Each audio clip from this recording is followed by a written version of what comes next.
Hey, everybody, and welcome back to the Conclave Podcast. As always, I am Jessica here with my gorgeous husband, Patrick, and we are talking the most wonderful time of the year. No, it's not Christmas, it's Halloween.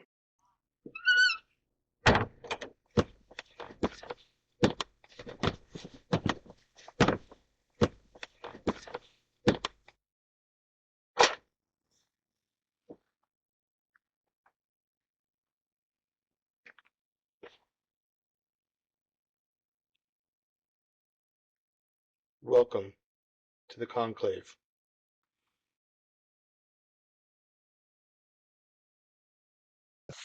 All right, guys, I tried something new and different this time with an intro before the opening credits, and I made sure to tell Jess she wasn't allowed to talk through it because I knew she was going to have a comment about my stupidity of I'm Jess and she's me. You're an So, idiot. it's Halloween. Why can't we go as each other? No. No? Fine. You have too many things wrong with you. I have a lot of things wrong with me. So if any of you out there is a licensed therapist and would like to take on a basket case, you know how to get a hold of us. And if not, wait till the end and we'll tell you how to get a hold of us in many different ways. You're cutting off and on in my headphones really bad. Like I lean on the wire. There we go. Yeah, I probably shouldn't do that. So it is, like we said in the intro, it's Halloween. In fact, by the time this airs, we're going to be a couple days post Halloween. However, we're going to be in the celebration of what Halloween is truly about, and kind of what this podcast episode is truly about, and that is Samhain. This is the time of year that is so important and equivalent to almost a high holiday for organized religions for pagans around the world, both Greek constructionists and neo-pagans. It's definitely the one thing we can always get behind. And notice how he said it. Samhain, not Samhain. She's getting right. She's getting feisty right into it. Now there are different pronunciations. So Samhain Depending, is the Irish pronunciation.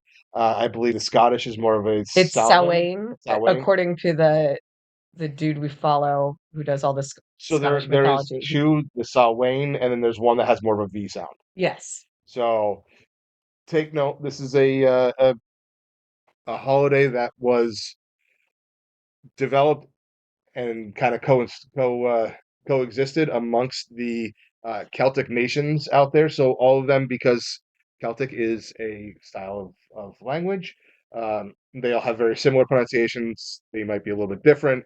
So if you hear somebody pronounce it what you might think is wrong, double check to see It, what their basis is, because it might actually be right. yeah, and it depends, like like you said, it should be somewhere in the vein of Samhain, Samhain, Salvin. Yeah, Um, It should never have an M or an H in it, really. Like, if you hear those two things, they're really doing it wrong. yeah. I love the show Supernatural, but the episode with Sam Oh, that was so Hammond, painful to watch. So that painful. one is very cringeworthy, and I kind of want to skip it every single time because it's like, no, but that's okay. So we're going to talk about the origins of Samhain as both in mythological standpoints and Irish paganism, and then also in historical standpoint in the green world and how Samhain became Halloween. So to properly begin into what Samhain is, we need to understand and I should say the spiritual aspects and importance to it. We need to understand the creation story of Ireland, and that is they don't have one. So there's no let there be light. There's no In the in the beginning, beginning. there's There's no, no Odin slit open a giant. yeah, like there's no this god turned this god into the heavens and the earth. And Exactly. So what instead they have is the five invasions, and Ireland was invaded five different times. Each time the people who came in shaped and molded the land, and that's how they became Ireland, and it became what it is today. So and all the hills, all the rivers, the ponds, the lakes, the whatever you want to look at, has all been influenced and created by the beings in these stories, right? So real quick, I'm going to about to give you six names, right? And I know I just said the five invasions. Two of them kind of coincide together. Their stories are of the same, and we're going to get into that one a little bit more in detail. And if I mispronounce anything, please again forgive me. First, we had Kasser, right? So this was the granddaughter of Noah, who during the flood time said, "Screw this shit, we're out of here." Took her family together, and they fled. And they figured there has to be a land out there that has been untouched by man, and therefore will not be touched by the flood. And they discovered Ireland. After them, we have Partholon. So we had some Greek influence coming in to the island. And then thirdly, we have Nevin. Now, this is where the bulk of the mythological story of Ireland comes into play. Nevin helps lead to the Tuatha Dé Danann, who is recognized as the pantheon of gods for Ireland. This is also where we first come across a mythological race called the Fomorians, who were they are currently portrayed very often as like giant monsters. Um, they weren't. They were most likely very good-looking people. Everything described in them in the mythologies. There's really only one that would have been kind of monstrous-like, and that was Baylor, who his eye was cursed by a hex when he was a child, and from there on, if he gazed upon anyone with that eye, it would kill them instantly. So he would wear giant gold hoops in his eyelid to keep it closed. And he was so large that two people would have to stand on like his shoulders to lift the eyelid up. So with Baylor, there's a description of monstrous stature. So you couldn't just use an eye patch. He decided piercing the eyelids was the way to Hey, go. it's all that gold kind of shows his importance and his standing and his wealth. Could have been a gold eye patch. I Just mean, yeah, saying. maybe, but you know what? I'm not going to tell this guy who could just like look at me and kill me. I'm not going to tell him how to live his life. Obviously, he didn't want to, or he would have just left the eye open. It's fair. Um, Anywho, Winking didn't work. she's supposed to be keeping me on track in this episode, and now this is what we're dealing with. And I'm saying she's keeping me in track because there's a lot of information to go through. The information we have for this episode comes from two classes I've done over the years, each of which were 2 hours long, and we're trying to condense this down into an hour ish. Yeah. So anyway, so the Fomorians and Nevin, they kind of they clashed. The Fomorians came from the sea, think more like a pirate culture. What was that race of people from Game of Thrones? Oh, the ones with oh, It's early in the morning, and I'm blanking on this. So if you guys know who I'm referring to, it's the one where the dude who got all his junk cut off. yes, That his it's from yes, yeah. and his sister was ended up being the ruler of it. Yeah. I'm blanking I on the don't remember. actual. It's been a long time since I've Yeah. read Game of Thrones. So if anybody can go ahead and comment on the platforms or email us so that we know how dumb we are right now in this time of day in the morning. One cup of coffee is not been enough. So anywho, 0 cups. so the Fomorians were oppressive. They came in, they took, disease started setting in. Nevin sent his children away, right? And they kind of split into two groups. One group went to Greece. The other group, all it says is they sailed north. Through deeper dives into the myths and the stories, it sounds like they're talking they went up to the Norse regions. So I have some theories on that, but now's not the time But yeah, for that's a tangent we're not that's a doing whole today. tangent that we could do an entire episode on, if not an arc. So about 200 years later, you see these people wanting to return home, and so these two invasions are where I say we have two come into one. And the first one that came in were the ones that were in Greece. Those are the Firbolg, and then we have the Tuatha Dé Danann who came from the north. This is the race that becomes the gods as we know them today. They ended up fighting and warring, and the Tuatha Dé Danann won, and thusly became in charge of Ireland. From there, we have the Malaysians, and this is when man came to Ireland. Um, when they came, the Tuatha on Morrigan had a vision. She saw the future, realized they couldn't win this fight, and this is when they pretty much packed up and they moved to the other world. And then because of agricultural downfalls, they came back in and got made some deals and some agreements, and in exchange for offerings, they made sure that the crops grew and the cattle were plentiful. And this is really when you start seeing them become gods in the eyes of man. But in between that point and um, when the Tuatha took over, this is where we really start getting in the story of uh, some of the significances of Samhain and really kind of the first point out of Samhain. Now, I think it's important to discuss and mention that the time frame of them coming back to Ireland, if I remember correctly, uh, it was right around the time that the Israelites were leaving Egypt. So we're looking at about 6,000 years ago from That was a history. period of big migration. I think it was post a specific like ice age or something like where things were Mhm. starting to where land was starting to open back up for people to migrate to. Correct. Yeah. And you might be wondering, like, well, how do we know this?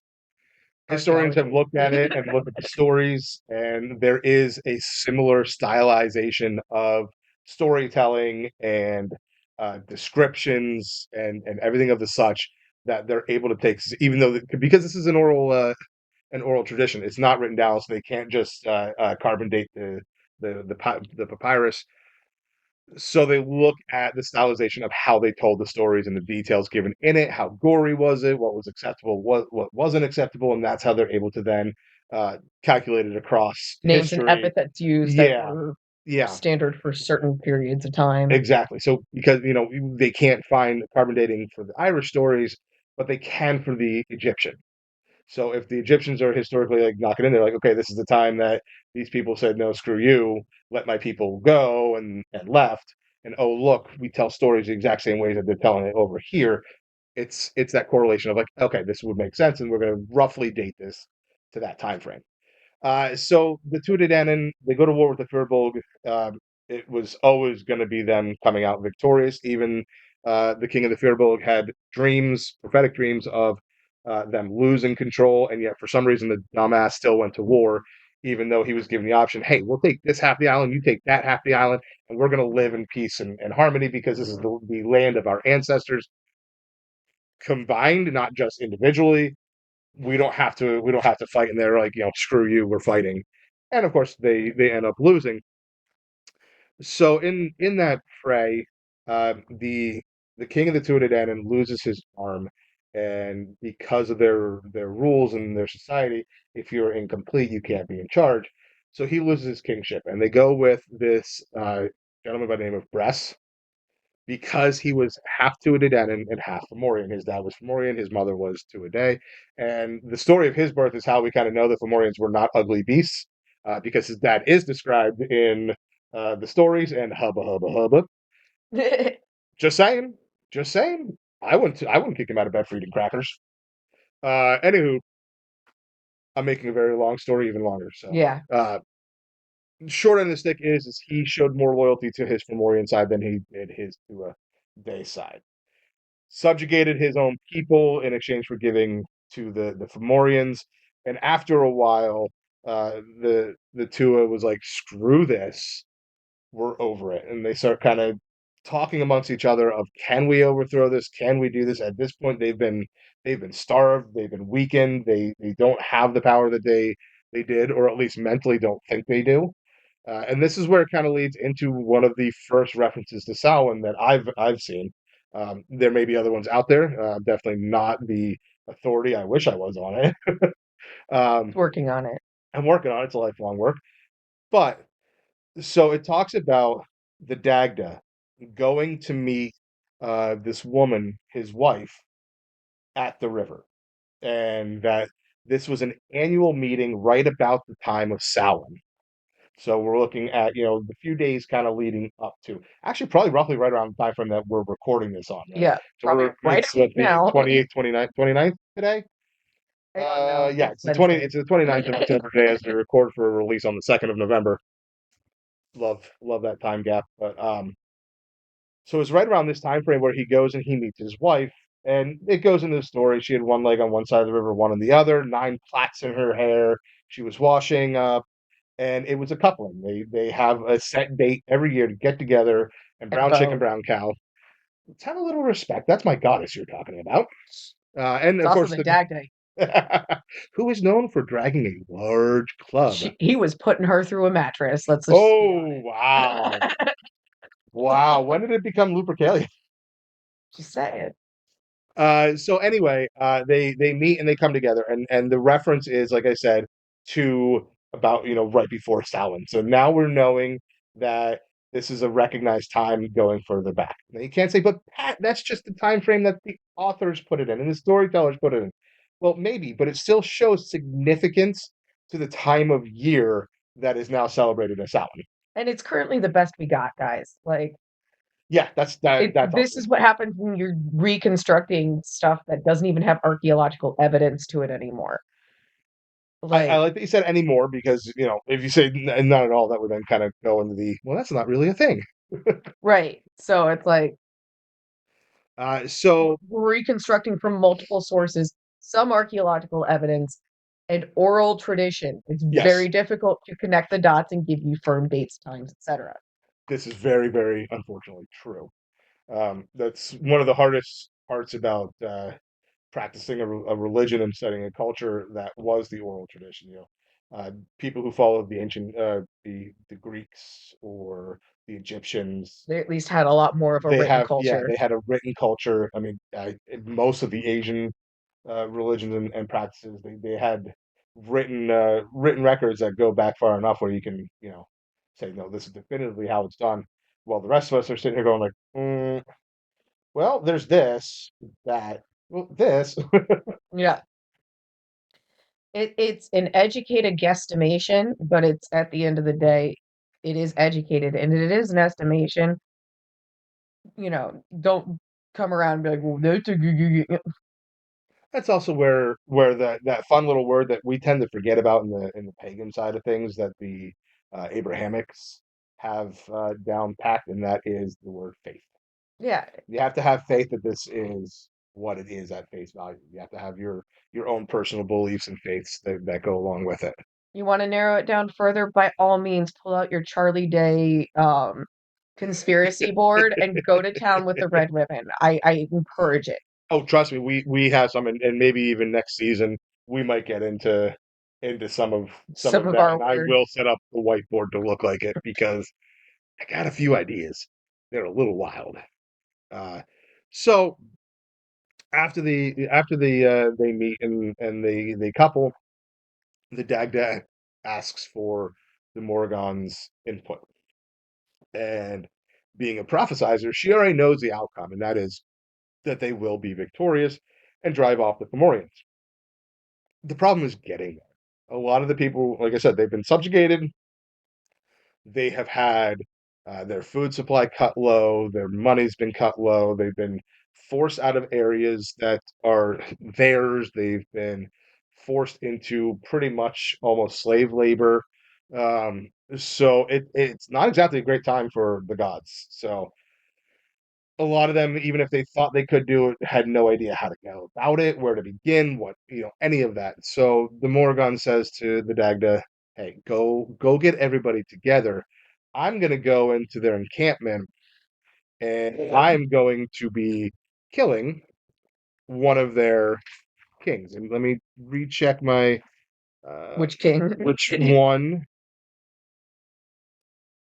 Uh,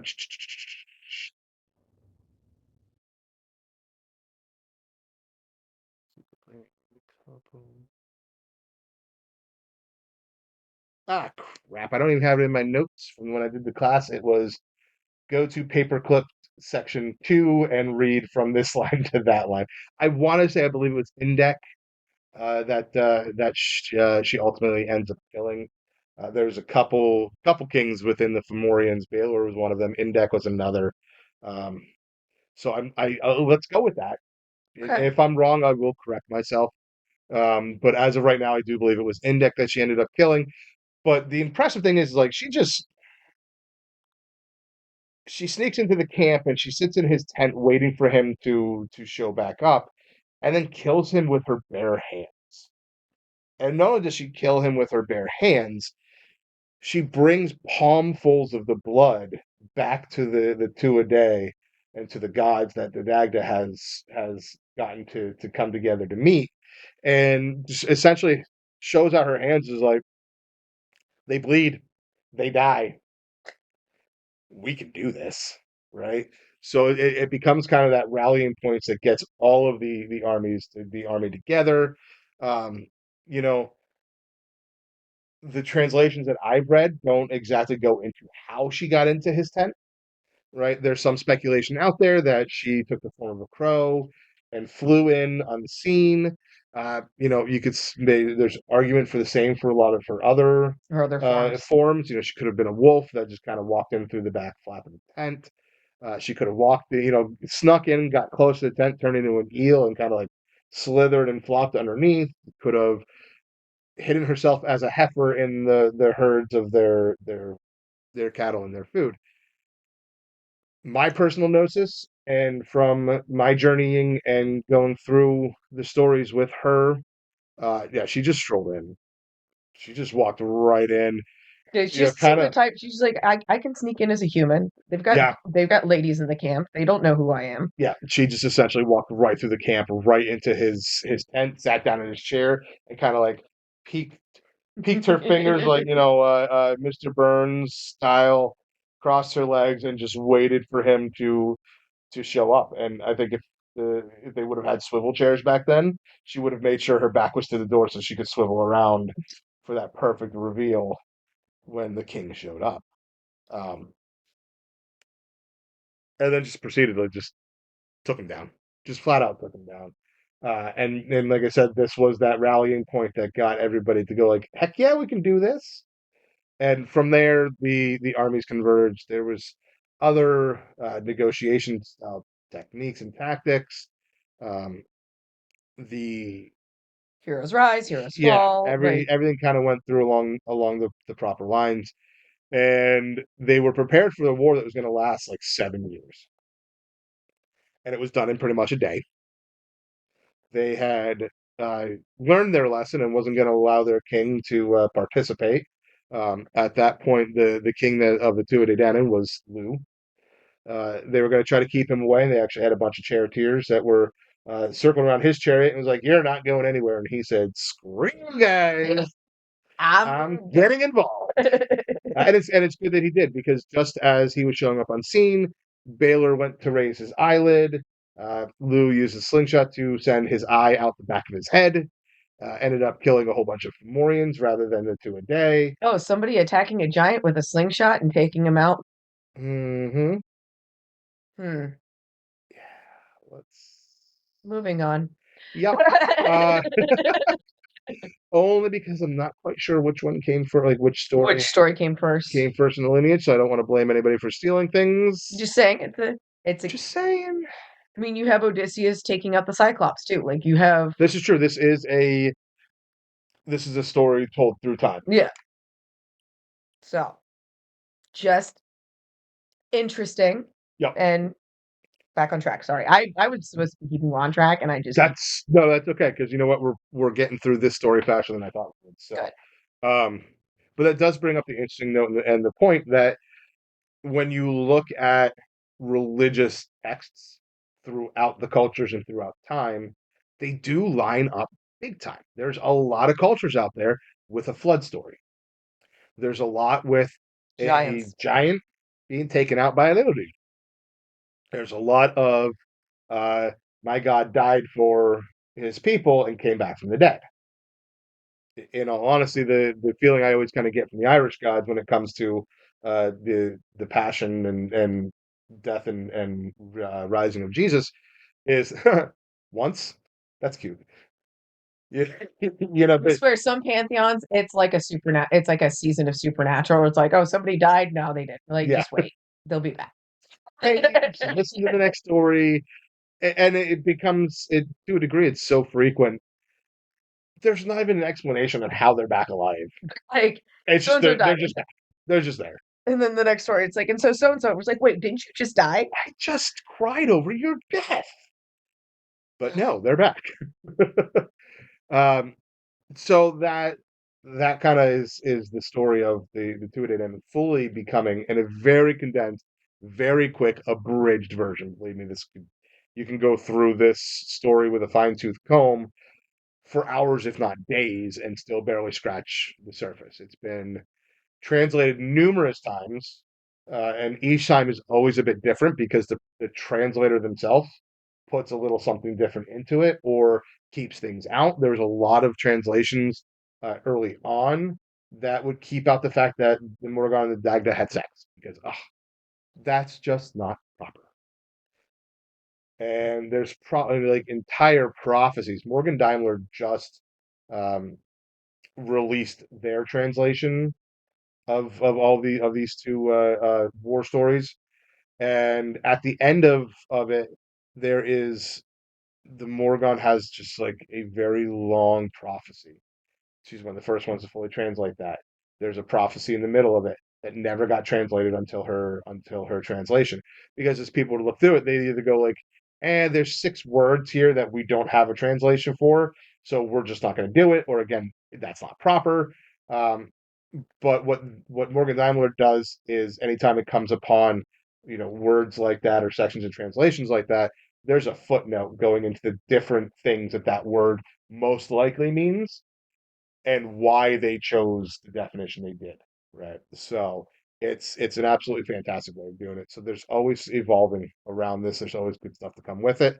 At the end of all this, the Morgoth has this massive prophecy showing many years of prosperity and happiness and good things, and then things go down the shitter. There's a lot of people right now who look at that prophecy and especially the negative second half of it, and not even second half, sorry, just the last couple lines, and think that it equates to today. There have been shitty times since the beginning of time. Yeah, and all of those end times prophecies, and this wasn't even an end time. This is just like a, there's not all good coming. But all those end time prophecies, they're so vague. You can put it to any point in To history. anything. And like even like in like one of the things I personally work with within like Norse paganism is everything cyclical. Ragnarok isn't one event. It's going to happen again, and it's Yeah, going to happen again, and it's going to happen. There's always there are tower cycles. yeah, There's the breakdown, the build up, the breakdown, the build up, the breakdown, the build up, and like that's literally just how the universe functions. yeah, yeah.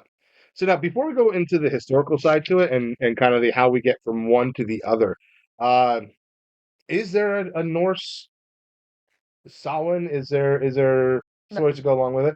not really. Not really. We've had this discussion. I knew that answer. I just wanted to get it No, on air. and I think it's because they did have like regular councils that like because of the structure of the society, it was just, oh well, we're gonna hang out and party because we're all together right now and we're trying not to murder each other while we do it. So That's fair. That's fair. So okay, now let's get a little bit more into uh, the regular world of it, and then we're going to touch into some celebrations from around the world. 'Cause I think it's important to take note that, yeah. So while we look at Halloween being the origin coming from Samhain, there are still celebrations from cultures all around the world, dating almost as far back, um, that celebrate essentially the same thing, or at least the same um, worldly green world style yeah, because it's the end of things the harvest because it season. is the end of the harvest season. Um, most people have like this belief of the veil thinning and it being easy for those deceased to come on over and revisit. So there's a lot of stuff that kind of goes along with that. So when we look at Samhain as a real world green world celebration, like Jess said, it was the end of harvest. It is the end of summertime. Traditionally Ireland only had 2 seasons, Samhain and Beltane. So this is the beginning of the dark season. The sun doesn't shine as much. It's cold. The crop is done planting. The last of the cattle that's been out to pasture has been brought back in. You don't have much to do out and about because it's frigid, you're going to stay inside. You're going to huddle around that hearth as much as you possibly can. It's cold and it's too dark to work outside. They didn't have streetlights. Exactly. So they got what they could done when it was light out, Yep. and then it was doing things internally for the rest of the winter. Yep. So Samhain was a that final celebration before everything kind of cut off. The entire town would come together. There would be a massive bonfire. It was just a good time to be had by all. It did come in with some superstitious beliefs along with it. The fire was seen as a purifier and a protector. Um, when they had their fire festivals at different stages, the cattle would be brought around the fire to be purified and protected. Um, Eventually you see stuff like demons getting involved. That comes from the belief that because this is a liminal point in the year, uh, that the veil or the in between space of our world and the world of those who have passed on, the dead, the she, the gods, everything of the such. The veil is much thinner, so it's easier for them to cross over. Initially, that protection against this was looking more for against the she or the fae folk, the fairy people, the good neighbors. There's a lot of names you can put to it. I tend to stick to good neighbors and the she. She's being the original name for it. Um, this led to offerings being left out, both for the supernatural beings and also what's dubbed both the dumb supper or the dead supper, and that's setting a full place and having a full plate for the ancestors. That's one thing you'll see around the world that is big for this time of Ancestral year and veneration. season is your ancestral veneration, which is absolutely beautiful and amazing. It's one thing I do enjoy highly. I don't do enough of it, but I do love it because it just guarantees you that our loved ones never fully go away. As time evolved, this is where things started turning into away from just otherworldly and turning into demonic and satanic. And we can thank the incoming church for that. To we've discussed it before. The best way to take over a culture is you take over their government and you take over their religion, right? So that's where we start seeing all this. It was not demons. There's uh, the Morrigan's Cave, Uvnagat, which is known also as a she. There's different words or same word for different things. You have she, which is the fairy folk. You also have she's, which are fairy mounds in which the gods and the fae come to and from the worlds. The Morrigan's personal she's, Uvnagat. Uh, there's a lot of research out there that tries to say that it is a gateway to hell and the origin of Halloween because this is where demons would cross over and come into the world. So a lot of misinformation out there on it. If you're looking at historical context, make sure that you are looking far enough back. um, and so then it kind of develops from there. We start seeing people would leave candles burning in their homes to light the way for the ancestors as well as regular people who are coming out to continue the celebrations with them. Uh, Jack-o'-lanterns will start getting their history from this as well. 17th century was about the time the turnips started getting carved in Ireland, I believe so, yeah. and they were put in the window to keep away Evil uh, spirits. evil spirits. The same reason why we start seeing costumes. Yeah, Protect yourself from the Fae, from and kidnapping. it was so that you would blend in with them, and I believe in Scotland they would keep the skin on the sheep skull that they would put on over their face Oh, yummy. and walk around with that over their face. So you have like rotting flesh sheep skull over your face. That could not have smelled Oh, I like it just I blah, good. blah. Another important thing to mention on this, so there was originally no set dates for this, right? It was not originally October 31st. Now it's recognized as sundown on the 31st, and then all day of the first to all day. Some include the second as well.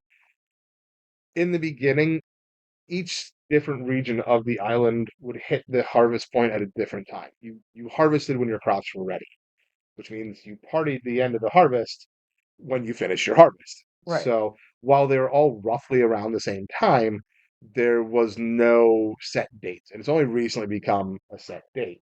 Um, And especially in your relationship to ocean currents, your relationship to equatorial regions, when your harvest is done is going to be wildly different. yes, 100%. And I think that's probably why there's not a whole lot of like Nordic practice around this time. They've been done. Yeah, that's fair. Like That's fair. it's frozen now. Like they're done. Um, I do believe that now. So the the four main Irish fire festivals are once again becoming national holidays there. I do believe, last I read, I think all four of them are now officially re-recognized.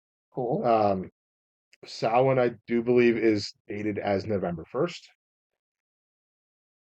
I can't remember. I think it is just the one day. I can't remember if it does cover 2 days or not. But originally, we were looking at an entire season. So Samhain would have begun at the end of the harvest, and then it would end with the celebration of Beltane. Things are planted and starting to grow and all that kind of good stuff. Would it be end at Beltane or would it end at Imbolc? No, it was Beltane because at first they only had They only the two had seasons. Beltane They and had Samhain. summer and they had winter. And then they're like, well, let's put something in between here for starting the planting. Yep, And yep. It kind of grew and evolved. They're like, oh, well, actually now we have these steps, and then we have these steps, and we have this. So it grew and as evolved. as But at one agriculture point, yeah, became more varied and more pronounced, I think. more scientific. Yeah, Yeah, more like, oh, it makes more sense for us to do yeah, this. Let's start marking that time, that season. exactly. And even in older days, I don't want to say ancient times, but older days, it was regulated. Before pre-Christian time frame, they had already started setting it up to being a rough time of the year rather than, or a less rough time of the year and more of a defined type of thing, so that everybody was celebrating around the same time. Um, so, and then that just moves throughout the years. And before we get into like how it becomes the modern, let's talk a little bit about some of the other cultures around the world. So we're going to just kind of hit these very quickly. For November 1st, celebrating the harvest, water, fire, and death. We have Pomona coming out of Rome. Mexico, we have Dia de los Muertos, which is November 1st and 2nd. Very interesting. We just found out this a couple days ago, actually, when I was This recording Monday. Mythology Monday. Uh, it actually starts on the 27th and it ends on the 3rd. And there are steps leading up to and different things you should be putting on the ofrenda to Each honor day. different things each day leading up to the main celebration on the 1st and the 2nd. Um, in Brazil, we have, and I'm going to butcher this, Finados, Finados. I don't know Portuguese. I'm sorry. Yeah, I don't know. I know it's very similar to Spanish, but not even 100% certain how I pronounce it in Spanish. So, um, Bolivia had Dia de los Yeah. Natitas. This is November 8th. This comes from pre-Columbian times. This is where bodies were carried on litters to be reunited um, with the soul. They would venerate and still do venerate human skulls to gain favor. And this is a remembrance for the dead. Moving to China, we have the Ghost Festival. They have it a little bit slightly different time frame. So this is going to be the 15th day of the 7th month. Now, this is of the Chinese calendar. So we're looking to mid to late August. This is again a ancestor veneration, and looks as that the gates of hell and heaven are open to allow food and drink to be given to your ancestors. In Japan, we had Oban. So this is similar to the ghost festivals. So when your loved ones return for the holiday, it's also celebrated somewhere around like August 13th to 15th, or with the traditional Japanese calendar, it will be July 13th through 17th. This is where we see the lanterns come into to play, the lantern ceremony, and it is one of their three main holidays of the year. Yeah, like this is a national holiday. Like businesses close down, people go home for to be with family, to revisit grave sites, to have they'll have priests come and pray at the family altar, things like that. Yeah. In Vietnam, we have Tet Trung Nguyen. This is the Wandering Soul Day. Korea, we have Henkawi. Chuseok Henkawi. Sorry guys, I'm ruining these, and I I'm really don't sorry, want to we offend someone. don't speak any Asian languages. Again, this is a Mid-Autumn Harvest Festival. Return home and honor the ancestors. In Nepal, we have Gatra, Gatra, which is costuming, offerings, performances, traditional music and dance, and it celebrates the family that has passed. The Philippines have Araw Mang Pate, which is the 1st and 2nd of November. Um, again, we see plates of food being left out for the dead. Looks like they picnic in the cemetery. Oh, I missed that part. Food and drink brought to the cemetery to eat, drink, and be merry, and with a plate of food made for the deceased. So, now that's even, kind of mirroring Dia de los Muertos a little bit. Hmm. The Jewish culture, we have Yom Kippur, which is the 10th of Tishan. It's late September, early October, has fasting, atonement, and repentance for with confessions. It seals one's fate for the next year. It's one of the two high holidays, the other being Rosh Hashanah. And it's last of the 10 days of repentance, hence the sealing of fate. Um, Again, this is all just showing, we're seeing some from the Middle East, we're seeing from Asia, from the New World. This is all stuff, and all of it's going along with the same stuff, not just harvest, but the veneration and the remembrance of our loved ones and those who have gone before. So building off of that, and our last one to mention before we start talking about kind of the New World and how Irish evolved, or how Halloween evolved into what it is, we have the Catholics. So Pope Boniface IV created All Saints Day in 609 current era. This was the first attempt at erasing Samhain as a main holiday. And then Pope Gregory III created All Souls Day in 1038 CE. So this is why for the Catholics out there, it's a 2-day celebration. All Saints Day being the first, and All Souls Day being the second. So they kind of try to take over a little bit of both. So now we look at the New World and how it is evolved and came to be over here. So coming into at least the states and Canada, it's brought with the Irish and the Scottish immigrants, right? And this is along with that, they bring stuff like costumes and mumming, which is going around, and they perform for their treats, not just trick or treat. It's a full song or a dance or jokes being told. It's a little bit more on the lines of having to go be like trick or treat, smell my feet, give me something good to eat. If you don't, I don't care. I'll pull down your underwear, because at least then you're performing a song and being paid for with treats. Well, and the treating started because anything that came to your door, you were supposed to give hospitality to because you never knew if it was a human or a fae. Exactly. So they would just give an offering to whoever came to their door in hopes that if it was fae, it would just accept the offering and move on. Yes, 100%. And then we have the important story of Stingy Jack. Now, this story started in Ireland. I forget the years that it was supposed to have taken place to, but Stingy Jack, and I've been seeing this on TikTok a lot, so we're going to go into it. Stingy Jack was kind of an asshole. He was stingy. He was a trickster. He was a con artist. All that good stuff. And it came time. The devil came to collect his soul. So Stingy Jack was trying to think of like, how do I? The front doorbells just rang, and there's nobody in the building. The door is locked. That's even better. Um, so Stingy Oh Jack, no, Sean's trying to get in. I just ah, saw him walk by it. He can wait. he can wait. Um, where was I? Oh, so Devil came to collect Stingy Jack's soul and finds him in a pub. And Stingy Jack's like, why don't you get me a beer? Let's have a beer first, and then you can take me in.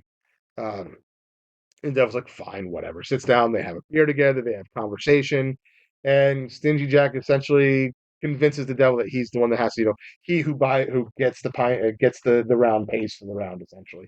And the devil's like, well, I don't have money. Like, what are you talking about? I don't deal with this mortal bullshit. So Jack's like, all right, I'll tell you what, turn yourself into a gold coin, and then I'll use you to pay for the beer. And then when he's not looking, you just turn back to the devil, and we meet outside, and you collect my soul. All right, fine. So he does it.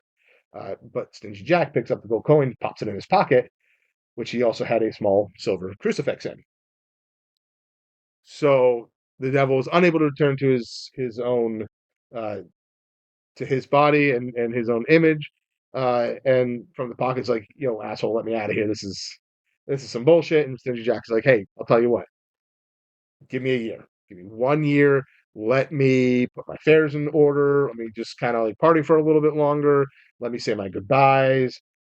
If you agree to that, I'll let you out of my pocket. So the devil agrees. The devil is in the details and he holds his word, apparently. So the devil leaves him alone. 1 year later, the devil comes back to collect Jack's soul, and he finds Jack passed out in an orchard underneath a tree, having had one too many fermented apples and enjoying a free buzz. And same thing kind of happens. The devil's like, "All right, bud, your year's up. Let's go." And Jack's like, "Okay, let's do this. Let's go." But I'm really rather hungry. Can you go and climb up the tree? I'm too sloshed to do it. Can you go up the tree and just grab me a couple apples? I can have one now, eat some on the journey there. I need a little something. So the devil's Like this motherfucker. and there it is. We've gone quite some time without that coming out. But yes, the devil was like, this dumbass motherfucker right here. So he starts climbing up into the tree, or at least reaching up, and Jack's like, no, no, no, no, no, no, no. The best ones are on the top. Can you please? The best are on the top. So the devil climbs up to the top and realizes he can't climb back down. And while he was up there, Jack had carved a cross into the tree. I was about to say devil. Wait, devil is the devil, but can't climb a tree and down. Okay, that makes sense. Yeah, yeah. Um, so Jack starts negotiating again. And the devil's like, come on, let me out of here. This is some bullshit. It's your time. And Jack's like, I'll tell you what, I will let you out. I'll let you down if you promise to never come collect my soul. Finally, the devil's like, you know what? Screw you, dude. I don't want you around anyway. You're butthead. So he agrees to the terms. Jack, peels the rest of the bark away, taking away the cross, and the devil's able to go along his way. Well, eventually the human body gives away and Jack dies, and he goes to the pearly gates, and Peter just like laughs in his face. Like, what part of your life makes you think you have any shot at getting through the pearly gates? He's like, well, the devil doesn't want me, so So, Peter hits that trapdoor button, sends Stingy Jack flying all the way down into hell, and he gets to hell, and hell's like, yo, you're not on our register. And the devil's like, Jack, you promised I would never come for you. You promised I'd never collect your soul. You're not welcome here either. What you're going to have to do is wander the earth between life and death for all of eternity. And Jack's like, what the heck, man? Like, it's cold, it's dark. What am I supposed to do? So the devil gives him a flaming little nugget of hell, of coal, hands it to him and goes, don't let it go out. Otherwise, you're screwed. And he sends Jack back up to Earth. So Jack needs to find a way to get this coal to stay lit. And he looks around and he finds a turnip on the ground. He carves it out and he breaks it open and gets in the ways and puts the coal in there. And when the light from the coal starts beaming out, it looks like a face on the front of the turnip. And this is where we get jack-o'-lanterns. okay. Of course, once it comes to the new world, jack-o'-lanterns go from turnips to pumpkins because they are more readily available. And they're easier They're to cook. so much easier to carve. I don't know if any of you have attempted to carve a jack-o'-lantern into a turnip. Don't unless you have cut gloves on. That is not easy. That is bullshit. Turnips are particularly dense vegetables. Oh yeah. Oh yeah. Keep it with the pumpkins. It's so much easier. Just trust me on that one. Um, so we flash forward, right? So this has all been happening in the colonies and happening in the early United States, and it builds and it grows. And it wasn't really until like the 1920s and 1930s we start getting a little bit of mischief added in there. Devil's Night, the night before Halloween, starts becoming a thing. And that's where we start having community regulations on the holiday. So now these are the first steps of it becoming a true and actual version of what we have today. Yeah. In the 1950s, trick or treating rose massively. It exploded across the country, and it was stayed that way. Now, when this was original, you'd have people baking cookies, making brownies, Rice Krispie treats type stuff. Yeah. It was handmade candies all the way up until about the 1970s, and that is when store-bought candy became a thing. Yeah, more and more households with two working parents, I think, has a lot to do with it and the amount of time to. And then the candy companies just advertising the fuck out of it. Yeah, and what angle do you think candy companies used for it?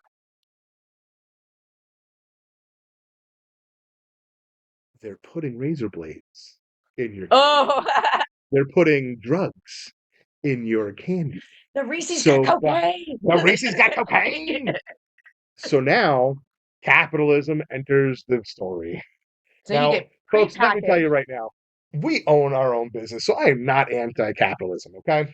However, when you look at the story of Samhain and Halloween, the only devil that is actually in there is big corporations. It's big It's big capitalism. chocolate, It's damn it. big chocolate. So in the 1970s, that's when you start getting the store-bought candy as the norm, and it's stayed that way ever since. Some fun facts on this. Okay, I'm gonna take the paper away. I've been holding my outline so that Jess can take a peek on it and keep me on track. But I'm holding it off to the side here. I'm gonna ask her these questions and see what she thinks. All right. So now this is all fact based off of the National Retail Federation. Okay. Okay. In 2024, how much money do you think Americans spent on Halloween? Just Americans. How much? How much? 8 billion. Incorrect. 11.6 Billion? billion. At least I knew it. You were very close. I thought that was a pretty solid guess. Early projections are in for 2025. Would you like to take a guess? 12.3 billion. 13.1.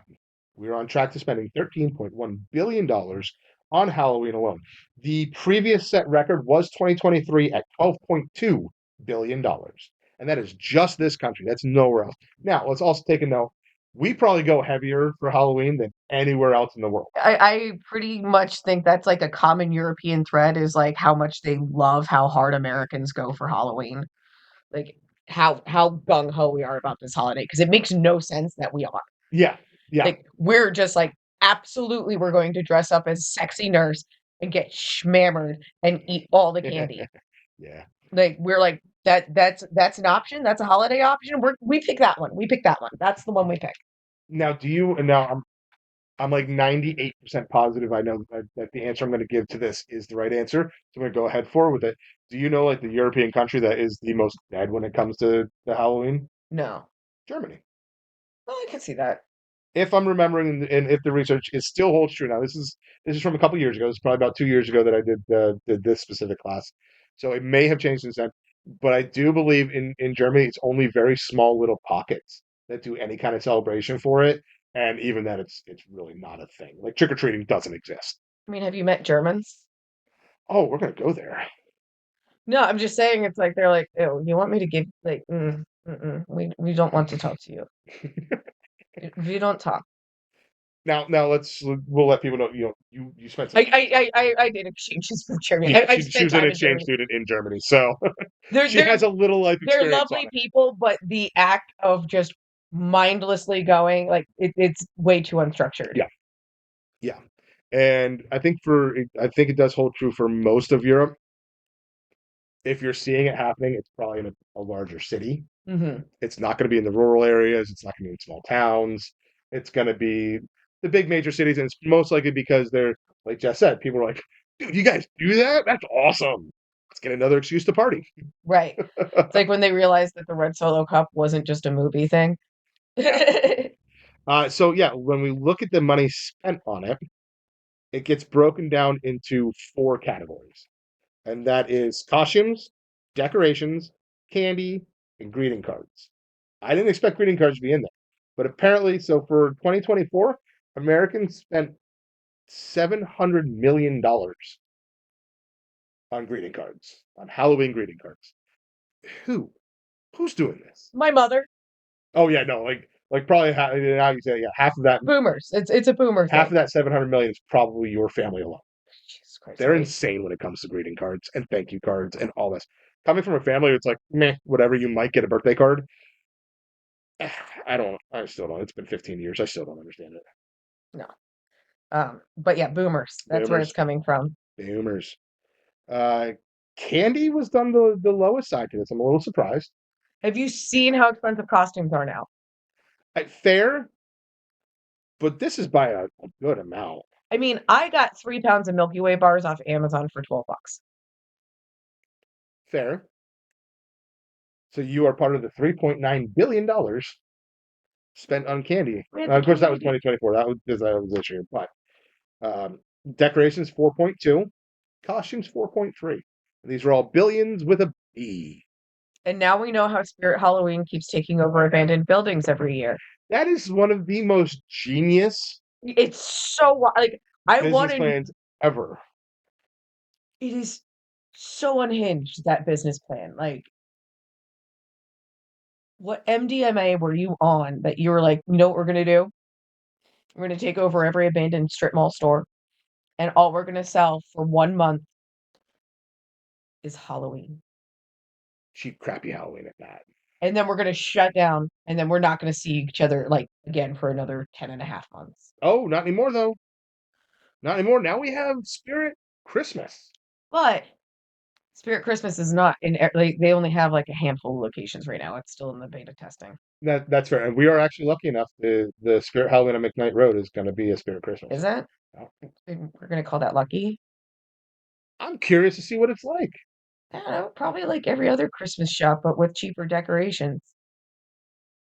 Or are they just slapping Santa hats on top of the Halloween decorations? I mean, if I can get a scary, like a Santa hat Jason, then yeah, sure, maybe. But we don't know. That might be what it is. See, that would be fantastic. Exactly. If not, watch, it's gonna be like, It's probably gonna be really stupid plastic giant candy canes and mm-hmm. stuff like that. But come on. Let me dream a little bit. Sorry. Damn. But you cannot ruin this good mood I'm in because it's the most wonderful time of the year and it's all hitting now.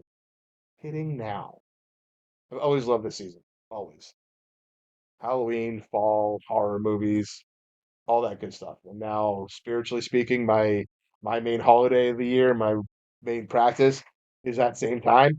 It's awesome. I love it. I I'm love your excited. enthusiasm. I'm excited. I'm excited for our costume this year. Yeah, I don't have to do anything. It's fantastic. I mean, a fake bloodline around your neck. Yeah, that's fine. Yeah, I still have to do design up that little happy little tree for you. So, we are we have a Halloween party to Samhain celebration to go to, and as the costume side to it, actually, I don't think I've mentioned this too much on the podcast, but this past year and a half, I've really been getting back into art, doing a lot of painting, a lot of drawing, kind of moving forward in that for the first time in like 30 years. Um, and part of that has been watching Bob Ross. He's actually really fantastic to watch first thing in the morning. When I'm cranky as all hell trying to have that first cup of coffee, a little bit of Bob Ross, that kind of smooths things out. So I decided I'm going to be Bob Ross for Christmas or for Halloween. Sorry, a big bearded, giant bellied Bob Ross, but we're going Bob Ross, right? It's fairly simple. Partially unbuttoned blue long sleeve shirt tucked in the blue jeans. I bought a big giant afro, and then I bought a novelty knife. And the big oversized Halloween plastic knives that are all covered in blood. Why, you might ask? Well, there's a conspiracy theory out there, and I'm learning more people don't know this, and I think they all should. And that is that there's a theory that Bob Ross is one of the most prolific serial killers of all time, based mainly off of nobody can be that nice. And has there ever been a controversy coming out of that guy? Anybody from his past coming out being like, he was really an asshole out on the other side of the camera, blah, blah, blah? No, no. Kind of like Mr. Rogers, you don't hear negative things about them. I think the most negative thing I've ever heard attested to him was that he was disappointed that his son only did art when he needed money and didn't do it just for the love of art. But so, if he's a big serial killer, what did he do with all the bodies? Well, that's all of his paintings on TV. He hid the locations of the bodies in the art that he performed on national television for 30 years. And that's the Bob Ross I'm going with. Jess here is going to be having the wonderfully easy thing of just putting a bloodline across her neck. Happy little accident. She's a happy little accident. We don't normally do couples costumes. I think the only other time we've done it was way back in our first Halloween in Asheville, where I was Wolverine and you were Rogue. No. We never did Wolverine and Rogue. Yes, we did. Never. You were really blasted at that party. This was the party the night before we got engaged. Oh, that's right.